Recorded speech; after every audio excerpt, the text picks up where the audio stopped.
Very good morning, my dear students of class ninth. After story number 2, now I am going to start the chapter number 3 from your short story book, A Horse and Two Goats. A Horse and Two Goats by R.K. Narayan. It is very interesting story.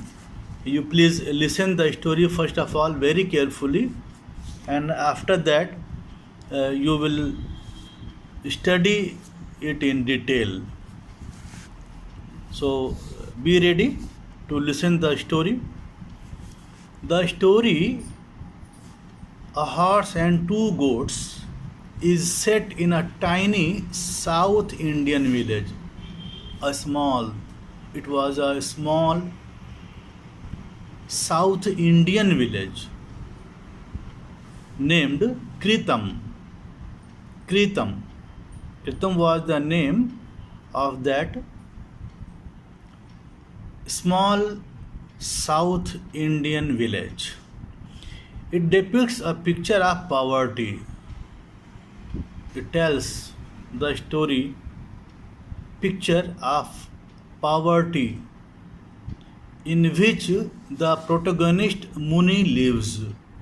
Muni has played very important role, main role in this story.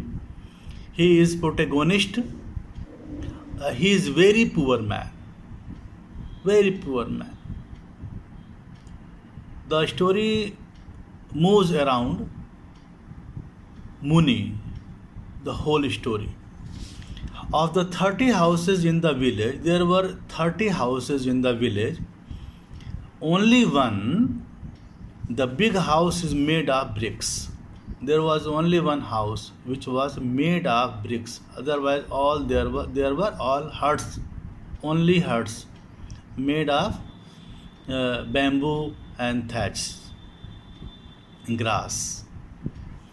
The others, including Muni's, are made of bamboo thatch. The others, all except 29 houses, were made up of bamboo thatch, straw, and mud, and any other materials. There is no running water and no electricity. No water, no electricity in the village. Muni's wife cooks their typical breakfast of a handful of millet flour. Millet. It is also a grain like wheat, maize. It is also millet. A handful of millet flour over a fire in mud pot. Over a fire in a mud pot.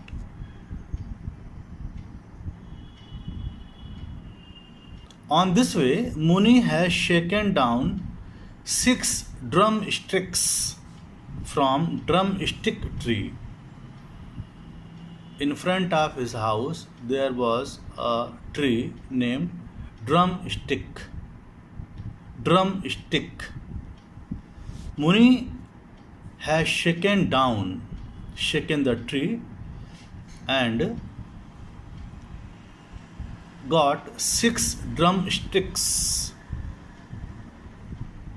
which was growing in front of his house. There was a drumstick tree in front of his house. He used to shook it and takes 6 leaves of drumstick, and he asks his wife to prepare them for him in a sauce. She agrees provided he can get the other ingredients. She wants another ingredients to make sauce, but nothing was in her kitchen, none of which they have in the house. None. none of which they have in the house: rice, dal, spices, oil, and potato. Nothing was there in the kitchen. Nothing was there in the kitchen because they were very poor. Muni was very poor and he had nothing in his house. Muni and his wife led a poor life, but they have not always been poor. In earlier, they were not as poor as they are at present. There was a time when he had a flock of 40 sheep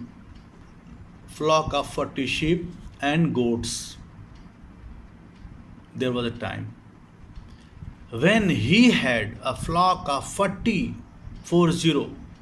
sheep and goats, but life has not been kind to him and his animals. Years of drought, famine, a great famine, and an epidemic ruined Muni's flock. All the animals died except two goats. Since he belonged to the lowest of India's castes, he belonged to the lowest of India's caste. He was never allowed to go to school or learn a trade. He didn't know any business. He never went to school because he belonged to the lowest caste of India. He was never allowed to go to school or learn a trade. At present, he is left with two goats. Now, 38 animals were dead, only two goats were left. Muni and his wife have no children, no issue, no progeny.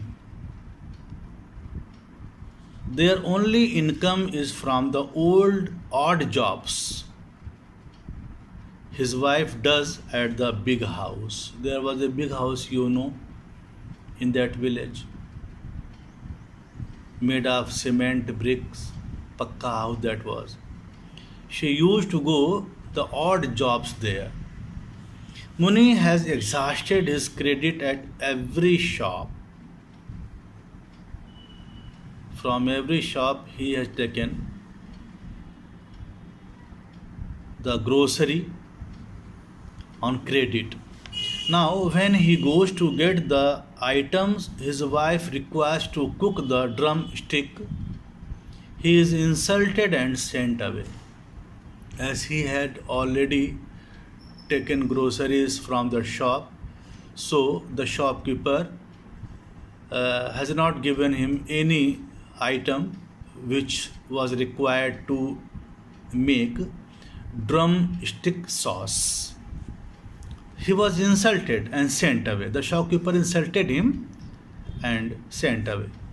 There is no other food in the house. Muni's wife asks him to go away with goats and fast today.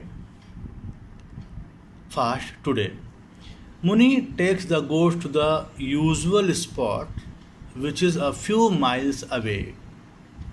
It is a grassy spot near the highway. There he sits in the shade of a life-size statue of a horse and a warrior and watches trucks and buses go by. The statue is made of weather-beaten clay and has stood in the same spot for more than 70 years. The statue of a horse. As Muni watches the trucks and buses, a yellow station wagon comes down the road and pulls over. A red-faced American man, dressed in khaki clothing, comes out and asks Muni about the nearest gas station. He wants to fill his wagon with gas. There He notices the statue which he finds marvelous. The American, the red-faced man, saw the statue and attracted, fascinated, because that was a marvelous statue of horse. Muni wants to run away as he thinks that this foreigner in khaki must be a policeman or a soldier he is afraid of. But Muni is too old to run away. He was too old to run away. The two begin to converse. The two means American, the foreigner, and Muni. Converse with each other. Both don't understand each other's language because Muni speaks Tamil and the American spoke English. The American says Namaste. How do you do? Muni responds with the only English word he knows, yes, no. Whenever he asks any question, he says only yes or no. The American is a businessman from New York City. He lights a cigarette and offers one to Muni. He offers Muni his business card. He offers Muni his business card, but Muni gets scared as he thinks that it is a warrant of some kind.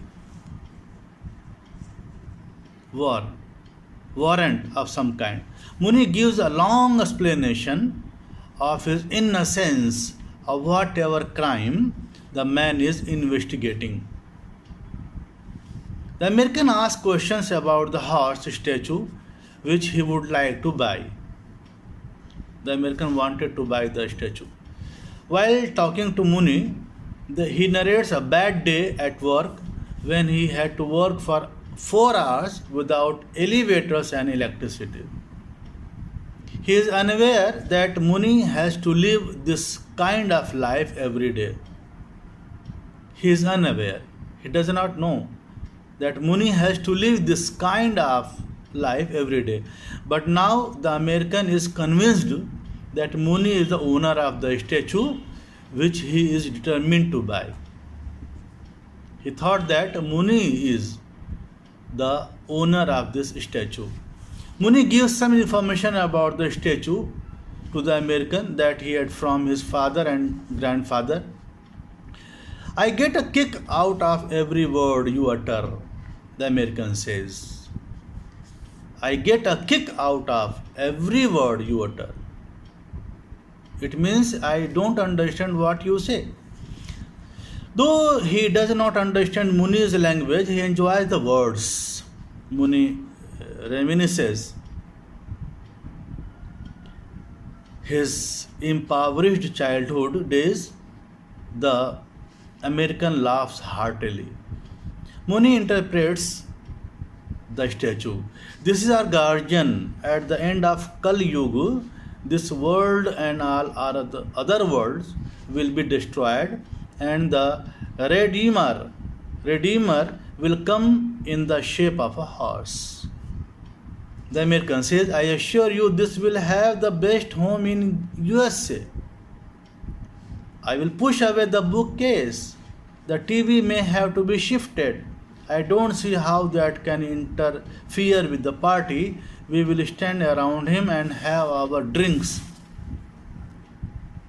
He said that the statue of horse will be kept very safely in his book room.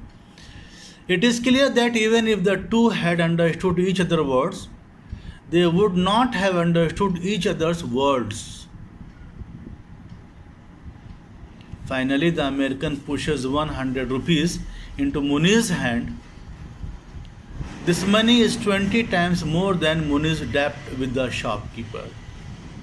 The American considers that he has bought the horse, and Muni believes that he had just sold his goats.